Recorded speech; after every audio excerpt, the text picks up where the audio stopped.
Holy crap, this is... Oh no, she has no idea what... So he's... What is he like? And I am your host, the Cloudy Crow, and today we'll be reacting to Oshi no Ko episode 3. And in the last episode, we got to catch up with our main characters, Aqua and Ruby, and we got to see kind of where they've decided to go with their lives after that tragic incident where they witnessed their mother's death at such a young age. And we see that they both kind of went in two completely different directions. We have Ruby, who's decided to follow in her mother's footsteps to become a massively popular idol just like her, and then on the other side of the coin we have Aqua, who seems to be taking a darker route, and he is more interested in figuring out the culprit behind his mother's death. Now right now he's deduced that culprit to be their father, but we still have no idea who their father is, where he is, or exactly how involved he really was in this death, so we still have a long road to go until we figure all of that out. But I believe right now they've just entered a brand new high school, and they've just met a familiar face from back in episode 1. Before, she was like this uptight, very mean, very cocky little girl, but now her personality seems to have taken a 180, and we know that back then she kind of declared war against Aqua, so I'm personally super interested in seeing where this rivalry goes from here. Let's get right into this episode. Recap. Yep, the genius child, here she is. I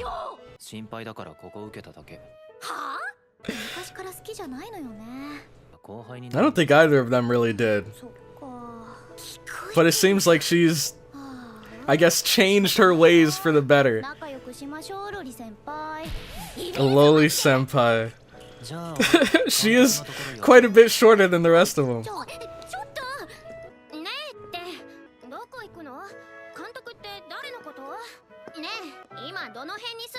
She's asking too many questions.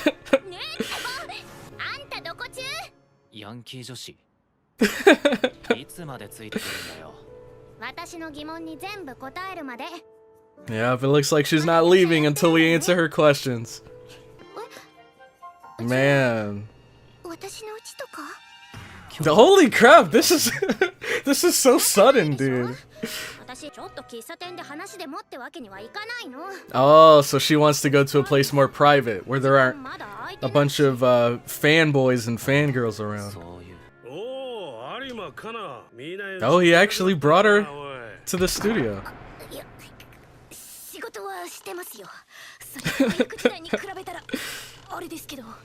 This is really interesting though. It makes me wonder just how much she was probably thinking about Aqua the entire time she's, or I guess the entire time since they've seen each other last. Oh, here she is. Oh snap, okay, she's treating everybody?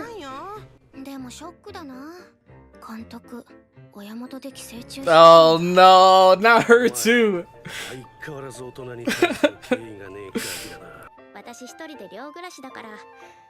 Interesting. Dude, I wonder how common this really is in Japan. For kids to be living on their own at such a young age. Like usually, at least here in America, it's like 18 when you start doing that kind of stuff.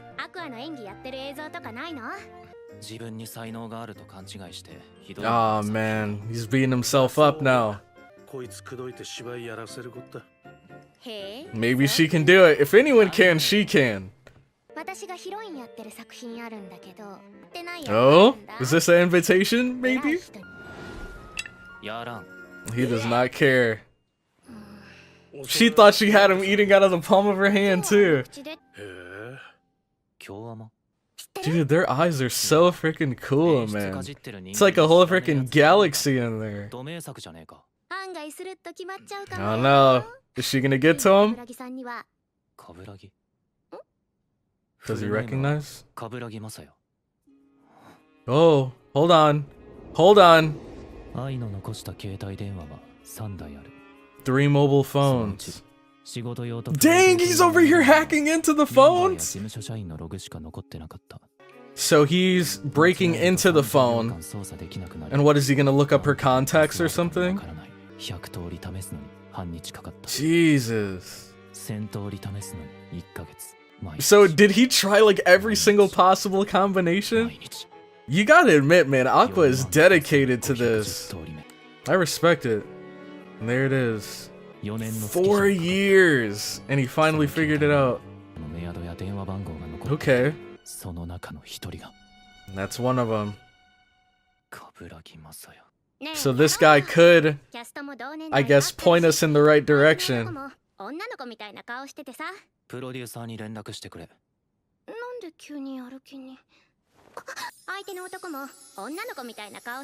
Oh no! Now her fantasies are running wild. She has no idea what's actually going on. That's hilarious.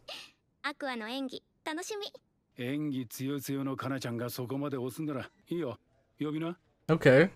Looks like it's going well so far.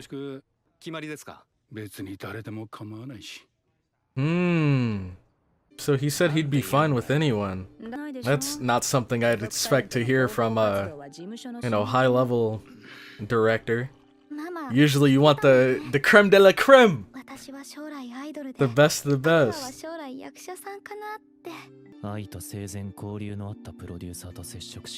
And get some answers out of him. Oh, he's trying to get a strand of hair so that he can make he can do a DNA test basically, because I remember him saying that. And there she is, Kana. Oh, they're making him play the big bad guy. Kind of fitting. Although he's not technically a bad guy, he does have a darker side to him. Why so many beans? Is that just her nickname now? Yeah, I have the same expression as they do. This guy sounds like a dweeb.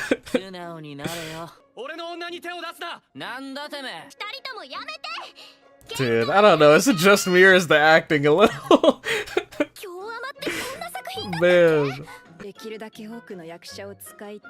Oh, I see. Look at that, see, they're going off script. And their ratings are gonna plummet. I wonder actually, I might make that the question of the day. Are there any anime out there that you guys have seen where you feel like the anime taking liberties was a good thing? Because every example I've heard of the anime straying away from the manga ended up being terrible. Like, for example, Promise Neverland Season 2. That's a perfect example. Oh, and they're actually at the karaoke bar. Oh, so they're trying to go all in.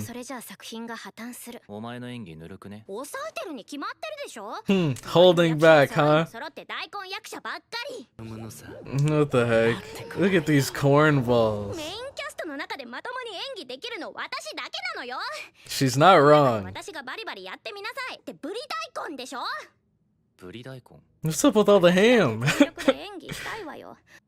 Because I guess what makes a good actor or actress is how well you can, I guess, engross yourself in the role. But creating and designing the role and everything, that's kind of out of your control.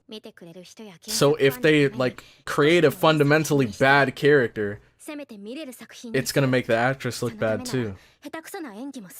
Interesting though. Now she's learned the errors of her ways.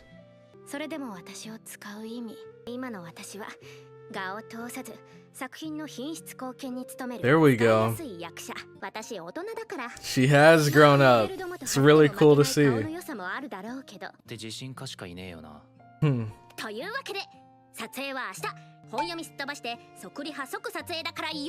Dang, skipping the read-through. Look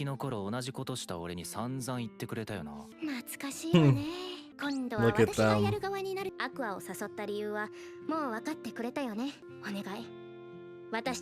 Wow.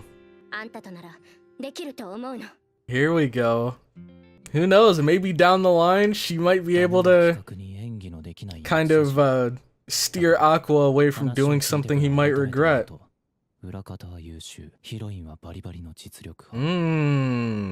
Gotta give her flowers.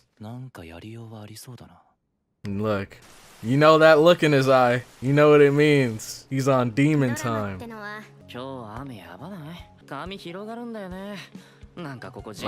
Here we are. Classic actor complaining and nitpicking about every little inconvenience. Look at that. Doesn't care. Like, he's acting just like how she acted when she was a kid. Man, what a loser. Oh, the producer. Here we are.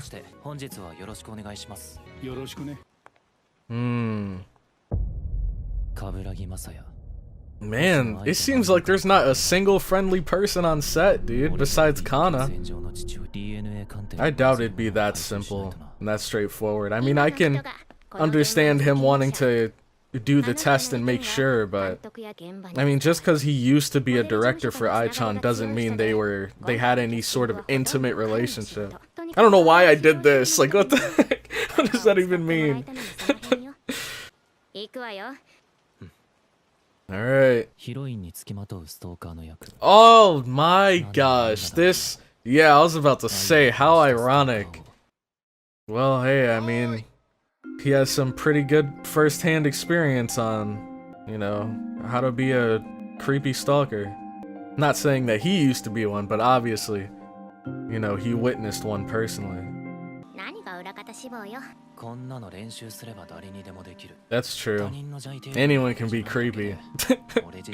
Well, maybe not anyone, but I feel like it's not too hard to be like a creepy stalker. I mean, some people do it by accident. Interesting. So he thinks that, you know, his talents are less useful now that he's older. Whereas it stood out more since he was so young.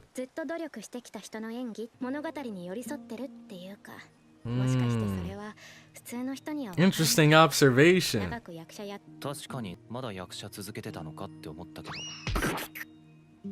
Poor Kana.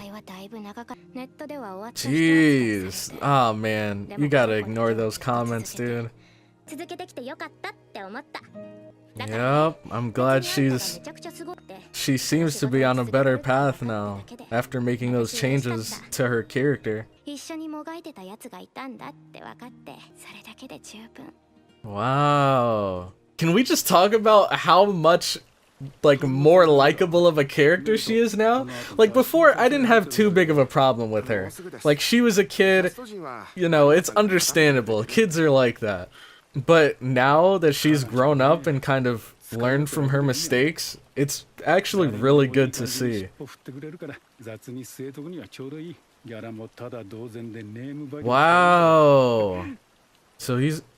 What is he like? Well, he's obviously trash talking her.